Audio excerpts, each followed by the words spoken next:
Look, let's go back 100 years ago when Lord George Curzon, Lord George Nathaniel Curzon, was the Viceroy of India at the turn of the 20th century to 1905. India was at its zenith of territorial extension.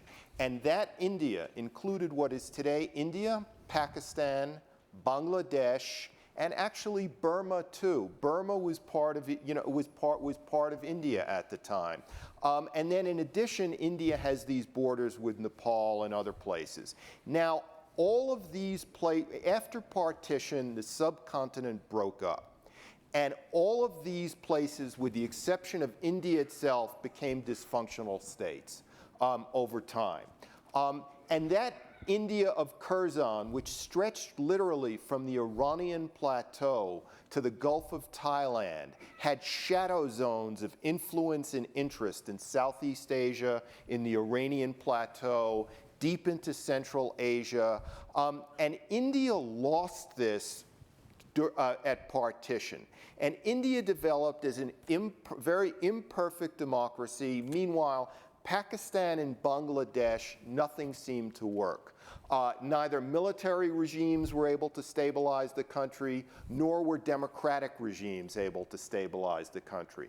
Burma, which everyone was most optimistic about at the end of World War II because of its incredible natural resources of oil, natural gas, hydropower, timberland, uranium, copper, zinc, etc. Burma turned into like one of the world's worst neo-fascist military dictatorships because of its own ethnic problems and the ability of the army to somewhat contain them, or at least to try to contain them. Then you had Nepal, which was a Hindu dynasty, a Hindu monarchy, for 200 years, and then which was decimated in a Shakespearean tragedy of a couple of years ago, where the crown prince, murdered a whole bunch of members of his own family before shooting himself.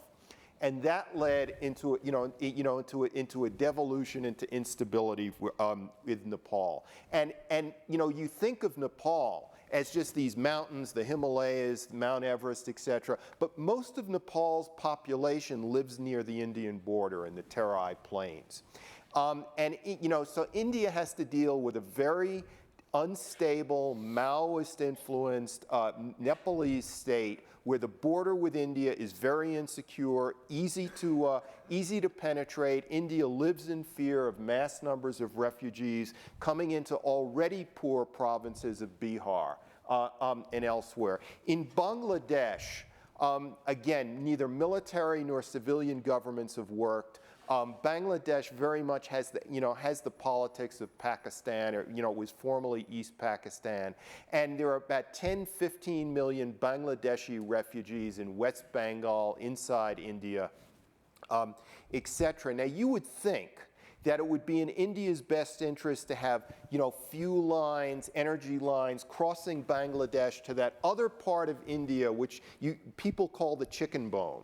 Like it goes over Bangladesh, then south again, and has a border with Burma. I wish we had a map here to make this clearer. It would seem to be in everybody's interest for India to expand in a very soft power manner, simply by the flavor, by the dynamism of its own democratic capitalism, to kind of incorporate these other countries, not in any political sense, but in a very soft economic sense. The problem is when you get to a place like Calcutta, and you ask people about Bangladesh, which is just about a 2-hour drive, the border's about 2 hours away, they say, we don't want an open society with these people. We don't want Muslim fundamentalism coming in here. Erect a wall or something. And this is particularly true of the younger generation of West Bengalis. The older generation has this has these memories, these pre-partition days of East Bengal, of Dhaka,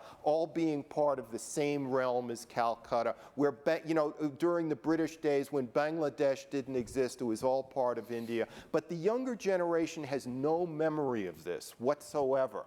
And this is really impeding, integration, which would seem abstractly to make so much sense on both sides. The Bangladeshis could earn transit fees, and all this. So in both India and Bangladesh, there are these political difficulties in greater integration.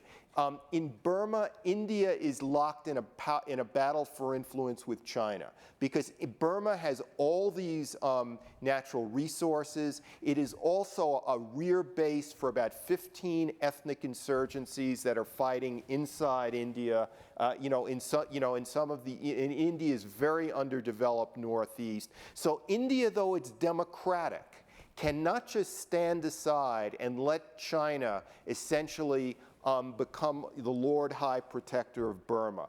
Even though it's democratic, and even though Burma has one of the worst military regimes in the world, India has no option in a realpolitik terms than to engage with the Burmese regime. Now let me get to Pakistan.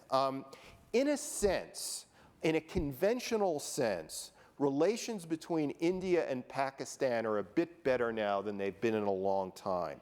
That's partly because a lot of Pakistani troops have moved away from the border with India to deal with the problems on Pakistan's border with Afghanistan, its western border, rather than its eastern border. So India faces less of a conventional threat from Pakistan than it did in the past, but it faces more of an unconventional threat.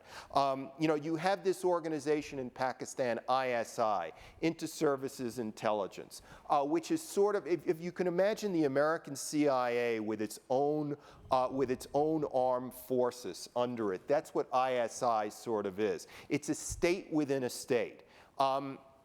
And ISI is supporting jihadi terrorists in Kashmir, infiltrating them into India. Indian officials that I've spoken with at the highest level in New Delhi have compared ISI to Hezbollah in Lebanon. So India has an increasingly unconventional problem with Pakistan. And then there's Afghanistan, which doesn't have a border with India as it is presently constituted. But remember, in the days of old British India, the border now between Pakistan and Afghanistan was the border between India and Central Asia. And in the days of the Mughal dynasty, which governed for several hundred years in the late Middle Ages and the early modern era, the Mughals governed from Delhi, but they controlled all of what is today Pakistan and about 2/3 of what is today Afghanistan. So Afghanistan is very much a shadow zone of India, and India is very much committed to the survival of the Hamid Karzai regime in Afghanistan. It's absolutely critical for India that this regime survive to fight Taliban terrorists, which India sees as an extension of Pakistani influence. India sees a friendly Afghanistan as a strategic rear base to deal with its problems with Pakistan. And so to sum up, we see India expanding in terms of its world image. We see its navy expanding throughout the Indian Ocean. We see it being compared with China, that great, future peer competitor of the United States. But it's like Gulliver with Lilliputians tying these little strings across it all the time. It's India's neighbors which are really bedeviling India. India can exert its global power through its software genius and all of that, but its immediate neighbors keep India from breaking out, so to speak.